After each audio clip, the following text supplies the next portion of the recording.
Welcome to One on One. I'm Phil Tilghman, your host, and today, in our continuing effort to introduce voters to candidates, we have in our studio Judy Davis That's right. running for the new district, House of Delegates, District 38C. C, that's correct. Is that correct? That's correct, yes. Now, where is that district, Judy? We're First of all, welcome to Well, the. thank you, and I appreciate the opportunity to speak with you and the folks that view your program. 38C is very interesting because of the 2010 census. They determined that there would be a need for our own voice in North Worcester and East Wacomico counties. Prior to that, our communities were served by one of the two seats in 38B. 38C includes the most heavily populated areas: Ocean Pines, also Ocean City, West Ocean City, Bishopville, Whaleyville, and South Point. And then what's interesting about it is it moves west and includes Willards, Pittsville, Parsonsburg, and Powellville to approximately the Route 50 bypass. Oh, wow. So the district is very diverse. We have the agriculture and the farming industry and folks that are really what I call almost working poor that commute to Ocean City to work, and they live in the East Wacomico area. And then, of course, we have the 65 plus population in the Pines and a lot of families with children. And then as we move more towards to the beach, of course, we have the small businesses and the tourist industry and the working families there. So it's just a very interesting dynamics in terms of what the issues are and the needs of the community. So. Yeah, well, it is diverse. Mm-hmm. That's an interesting, and I had never heard it described exactly. I've seen it on a map, Right. but it really does come up close to. So, what used to be 38, 38 used to include all that, Right, 38B did. That's correct. and so the those of us in central Wicomico and West Wicomico won't have. Well, we'll have somebody in the House of Delegates, but it won't be the old 38. And Norman Conway, if he's reelected, will not have any that. Worcester County, right? No, he won't. That's correct. Yeah. He, as far as I understand, he has the Salisbury and Fruitland and part of the Delmar area. Yeah. And what used to be a two-seat service with also Delegate McDermott is now a one-seat, and it's my understanding that Delegate McDermott is now running against Jim Mathias for state senate. Right. Yeah. Yeah. Well, now, where do you live in that district? Well, I live in Judy? West Ocean City. I've lived there for 40 years. Excuse me, I've lived in West Ocean City for 15 years. I've lived on the Lower Shore for 40 years. I moved here in 1973 as soon as I could. I was 17, and I worked on the boardwalk in the summertime and then attended what was then Salisbury State, majoring in elementary education and early childhood. So my teaching career primarily was in Wacomico County, and then, like I said, 15 years ago, I moved to West Ocean City. So it's interesting because I have actually lived and worked in the community for over 40 years. Yeah. So, where have you taught in Wicomico County? That's interesting. Well, it is, and my very first teaching position was as a early childhood educator at the Head Start program on Flower Street in Berlin. And part of East Berlin is in the new district, not the Flower Street area, but the Germantown, Trapp Road area. So there's some folks that know me there. But most of my teaching career was in Wacomico County as a special educator. My last position was at Pittsville Elementary and Middle. Oh. I was there for about 7 or 8 years working as a resource teacher for middle school students. And again, some of my students that were at Pittsville at that time are now old enough to be voters. I have some young people that are my supporters. Just ran into a couple of them on Monday night when I went to the Pittsville Fire Department meeting, and they have progressed through the candidate program, and now they're having the opportunity to be full-fledged volunteer firemen. Yeah. So also I taught in other areas in Wacomico wherever I was needed, because I have the specialty with the early childhood, and I am certified to teach pre-K through adults, special ed. So I also taught at Chipman Elementary, Pemberton Elementary, Salisbury Middle. I helped them open the school the first year. that was opened in Mardella High School. Wow. So, yeah.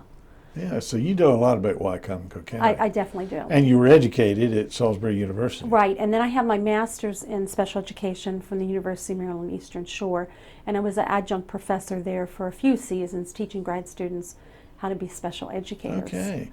And then more recently, I've been doing a lot of substituting in Worcester County, so that I become more familiar. I mean, I know that both Wycomico and Worcester schools are top-notch programs, and of course the state of Maryland is #1 in the nation for schools.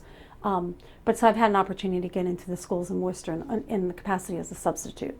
Yeah. I'm currently not working full-time. I'm working, I was doing substituting for the balance of the campaign period. I'm not going to be doing any teaching because the campaign is demanding enough. So I'm sure. I'm sure it is. And if I have the opportunity to serve in Annapolis as a 38C delegate, I won't be returning to teaching because I'll be dedicating myself full-time to that position. So, Oh, good. yes. Okay. Well, Annapolis, and talking about this district, do you have political experience? Well, since I have been a resident of Worcester, I've been involved in the local Democratic clubs. In Worcester, we actually have 3 Democratic clubs. So I know something about social media, and so I have been doing the social media for the Democratic Central Committee. I just had to resign from that when I took this opportunity on.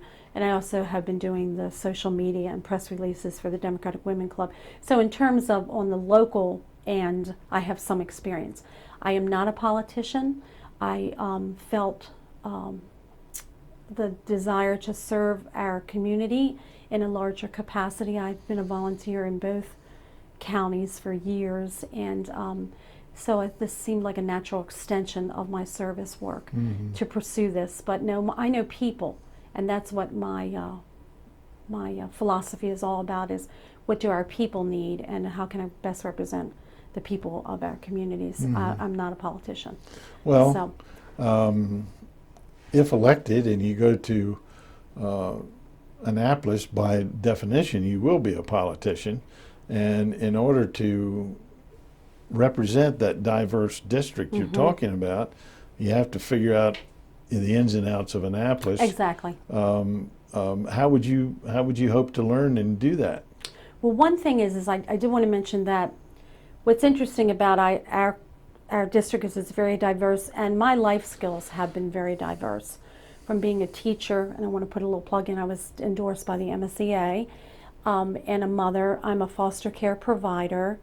I am a volunteer. One thing that I do yearly is I raise funds for St. Jude's Hospital on the Ocean City Boardwalk, and we've raised $32,000 in the last 11 years. But I do a lot of volunteer work. I'm the press agent for the Worcester County NAACP, and I also owned a business when I lived in Wycomico County. I was a co-owner of a construction business, and I'm also an advocate for the elderly or people who are marginalized. My dad, the last year of his life, wasn't able to continue in his assisted living program, so he would have had to go to a nursing home because he was a fall risk, and he also was a flight risk. You've never seen a wheelchair move as fast as my dad. Yeah. But he had dementia, and he was confused, and he always wanted to get away. But my point is so he came to live with me. So, and my mom had a lot of medical involvement, and I helped her to transition from here to the hereafter. And so I have the experience with working with folks at the end of life stage. I also, just to give you one example, I have a family friend who was very sick with leukemia, and she didn't realize that she could apply early. She was not even quite 50 for compassionate care, Social Security disability based on her income. She paid into the system. So I was able to help her husband on her behalf to navigate through the application process. It took us about 7 hours to get that app finished, and she was able to start receiving monies now instead of waiting until the retirement age. So my point, Mr. Tilghman, is that based on all these different experiences I've had with children who are needy, with people who need to find out what is available for them, that they have contributed to, that they would benefit from, those experiences as kind of a navigator or a resource, and special educators are resource teachers. So as a resource, and also as a special ed teacher or a teacher in general, you have to be very good at collaborating with others, working on the behalf of the student, and also advocating for those needs, the needs of the student. And so the skills that I have learned in my life experiences and also as an educator and a mother would be the skills that I would take to Annapolis. And yes, there would be a lot to learn. I'm a quick learner, and I know I'm up to the task. Yeah. I'm not sure if I answered your question or not. Well, no, you have. Okay. So the key word I heard there was advocate. Mm-hmm. And for those diverse groups of people and people in general in 38C, Right. You would picture yourself as the advocate to state government. Exactly. And help them access What is available. Yeah. Right. Yeah. Right, Yeah. exactly. I have another friend of the family who just had a double stroke. He's 49, and he he's on Medicare because he is disabled due to diabetic neuropathy and also crushed lumbar. But he had never, because he's been not healthy, but he's been stable, he's never really accessed recent doctors for his diabetes, and just trying to navigate through how to become a patient in our system. And I was able to help him with that and help him to speak on his behalf about his 20% balance that he owed based on the Medicare. He wasn't old enough for supplemental policy because he wasn't 50. He was 49. He'll be 50 in October. So these are the kind of things that I hear people and what they need. And he's eligible for the support. It's already out there, but he has no idea how to access it, so. So your family and friends and kids and so on, when they need some help, they turn to Judy. They do. I'm very organized. I'm very good at accessing, of course, the computer, was such a godsend. You can research very quickly. Oh, yeah. I'm not afraid to ask, and I lean a lot on experts. I'm an expert perhaps in one field, for example, teaching or children, for example, the foster care program. But I'm not afraid to ask an expert. Like if I had a question about the budget, obviously I would go to Chairman Conway and ask him how the pieces fit together. So that's another thing, What committees, have you thought about this? What committees you'd like to be on? Well, I was recently endorsed by the Maryland League of Conservation Voters, and I had a chance to meet with Delegate Maggie McIntosh when I went to a recent environmental summit update. So that's very fascinating. But my heart does seem to move towards the Education Committee. And I recently met with Delegate Ann Kaiser, who's in charge of that. And that's part of the Ways and Means Committee. The Education Committee is a subcommittee. And I think they have or are working on establishing a special education component of that. So that actually is where that would be a natural. It would be really a good fit. Yeah. But I'm pretty flexible, and like I said, but I think that would be a good opportunity. One thing that I have had, when I say I'm not a politician, I have had some political training though.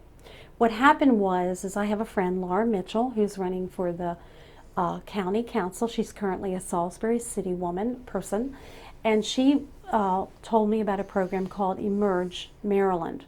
And Emerge Maryland is a training program for women who are currently politically active but have never considered being a political candidate. It's sponsored through the Democratic Women and other folks who are interested in women moving forward in serving our county or serving on a state level or on a federal level. And so I did participate in that program and graduated in June of 2013. That was 70 hours of training, talking about the logistics of a campaign, how to interpret data, how to raise money, how to best use your skills to benefit others, in terms of like the assignment of a committee. And it's very interesting. And I was in the first class that graduated. It was very competitive to get in. And there were only 2 of us on the Eastern Shore that participated. Oh. So, and it's called Emerge? It's called Emerge Maryland, but it's actually a program that is now in our, I think we're now in 13 states. They added Maryland 2 years ago when I was in the first class. Last year they added Virginia, but it's it's under the umbrella of Emerge America is the umbrella, and started in California. Yeah. So that was how I moved actually from being a political activist to being a political candidate. It gave me the assurance that I needed, confidence, some background knowledge. So.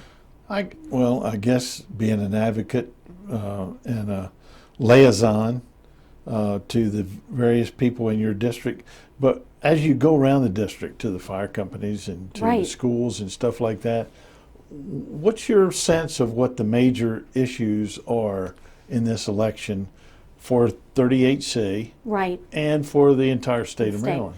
It seems to be jobs, the economy, particularly again in the Ocean City area.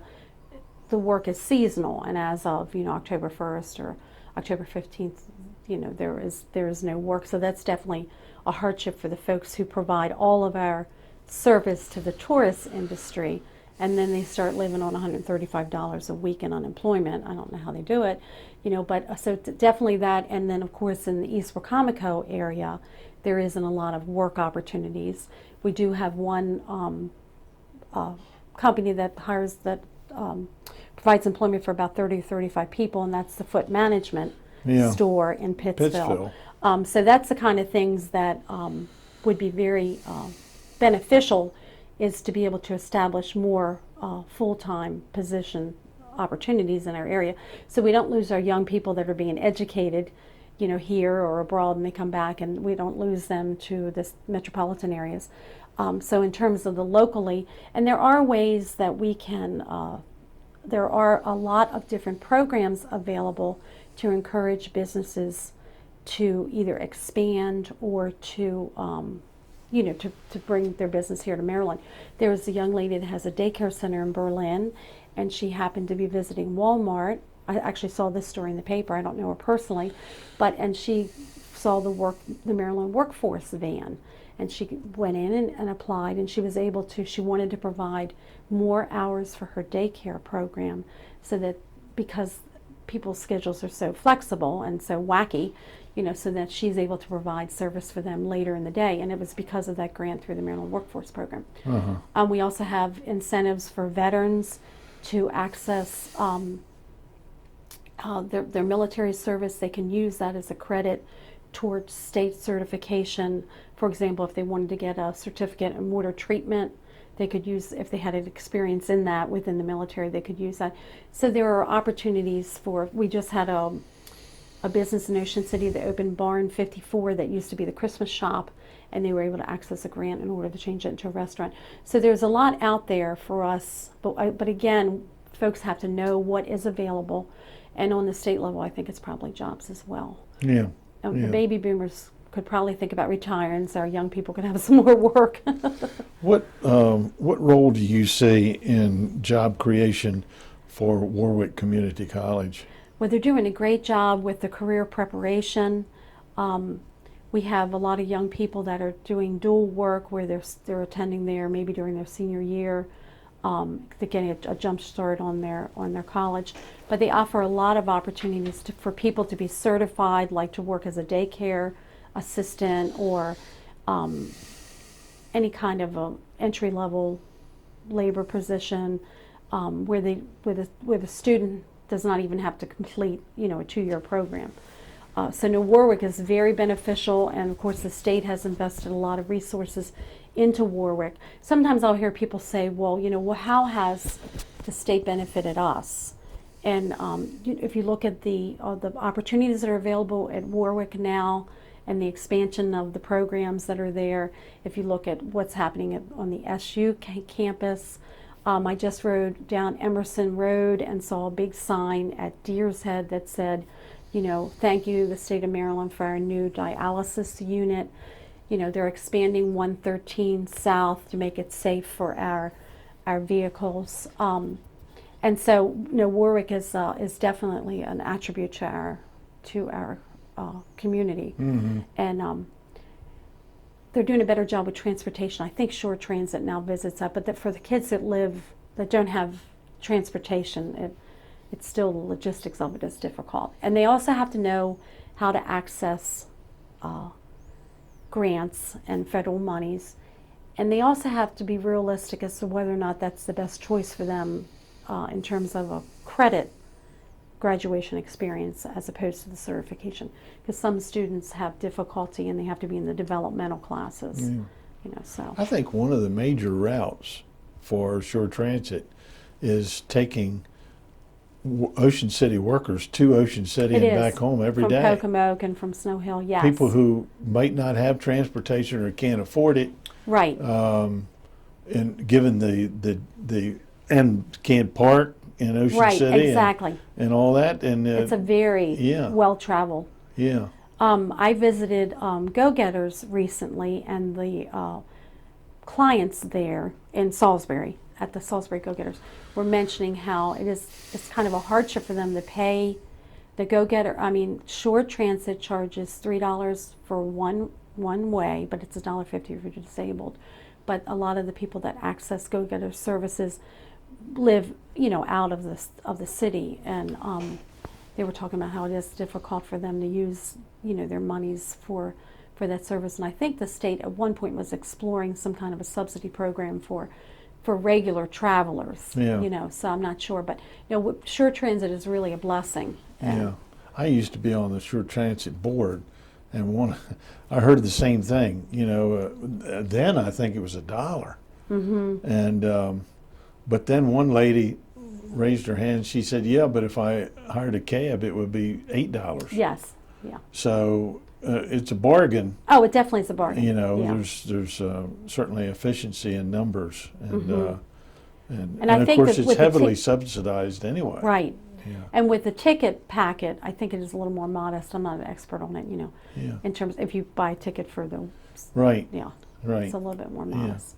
But Well, it's definitely a service that we need, you know. Yeah. So So jobs is probably the yes, major. jobs I think would be And then what you as a delegate, and in conjunction with the counties and the towns and so on, there is this tri-county council that's the three county governments and state representatives and so on. I have not had an opportunity to visit with them, to make an appointment to visit with them yet. Yeah. So, and also our Chamber of Commerce's do a good job of trying to promote work and trying to, you know, promote the businesses that are involved in the chambers. And then we have a business program at Salisbury University, some kind of a small business program there. And again, this is an area that I need to explore further. Yeah. But I do know, my husband and I owned a construction business for 20 years in the 80s until around 2000. And just the dynamics of trying to meet the demands of the market and also have monies for your family and to pay your employees. And in his case, he fell off a roof and broke his arm, and he was paying workers' comp for his employees if they became injured. But of course, he wasn't eligible for workers' comp. So he did have a small policy, like a little accident policy, but it is very complex what small businesses have to deal with. And I know, the second complaint folks are saying is that we've had enough taxes. Mm-hmm. We need no more taxes, you know. And it's, you know, it's a concern with even the obviously the gas tax, but then the cost of the bridge tolls and so the current legislation has taxed us enough. We need to hold that line, figure out another way to access monies, you know. There's a lot of farmers, a lot of poultry farmers in your district. That's right. Can the poultry industry and the environmental interest coexist? Well, getting back to like Delegate McIntosh's philosophy is she wants all stakeholders to be involved in trying to solve the phosphorus level problems, and that it's not just about the farmers and the runoff, it's about what's happening with our neighbors in Pennsylvania and the Susquehanna River, and it's also about our septic systems that are failing, and there's other, you know, the toxins that we're spraying in our yard. I live right near the bay. I don't have a waterfront property or anything, But if you spray that Roundup, it goes right in the ditch, which goes right into the bay. So making, residents and homeowners aware of how even just their small actions impact on the health of the water. So it is a very precarious balancing act, but I certainly would be conscious of the needs of the farmer, and also conscious of the desire to continue to improve our water quality. I know we're at a C+ now for the Coastal Bay area, based on the last Coastal Bay report, but there are some areas, St. Martin's Rivers and the D Range, that we definitely, there's quite a bit of room for improvement. So it again is, I'm not I guess you would say, aggressive person. I'm kind of low-keyed in that I'm a good listener. So it's not like I would jump and say, oh no, this is not going to work or something. I'm open to discussion and to learning about what it is that works. I know with the Pocomoke, they just opened, they just implemented, Planet Found implemented a processing machine where manure is changed into an energy source. And those are other ways that are being explored. Also, I've had some conversations with Virgil Shockley, who's running for county commissioner in our area, and he talks about how if they can't use the manure on their own land, they have to purchase fertilizer out of pocket and somehow figure out how to dispose of the manure. So a lot of the manure is being moved to areas where there isn't poultry, so the farmers can use that as their fertilizer. So it is very complex. Yeah. But I certainly would have the heart of the area, which is both concerns. Yeah. So. Well, the economic engine for this area is agriculture and tourism. And tourism. And yes. tourism, you talked about the people who work over there seasonally, but all the small business owners Right, in exactly. Ocean City and Berlin. We all demand, we need the folks to come across that bridge. Yes, right. And be able to get across Right. to us and spend some of those bucks while they're here. And we don't want the Route 50, the old Route 50 bridge, to be stuck in the up position anymore, like it was a week ago on Saturday. It was such a disaster. It was, yeah. They finally they got some skilled people that were in the area, and they had to hand crank the bridge closed. Oh, is that how they Yes. did? Yeah. Yeah, I know that Senator Mathias was involved in that. So. Yeah. But anyway, so those are some of the. Yeah. Well, Judy, what we're going to do now is give you an opportunity to pretend that camera is a front door. Oh, okay. And you're going to knock on that front door, and you're going to tell those people why you're asking them for your vote. Okay. Knock, knock. Hi, I'm Judy Davis, and I'm a candidate for District 38C, the House of Delegates. It's a new district here in our community, and so we will have our own voice in Annapolis. I'm here to talk with you today about your concerns and about any positive things you'd like to say, and I'm going to need your vote on November 4th in the general election.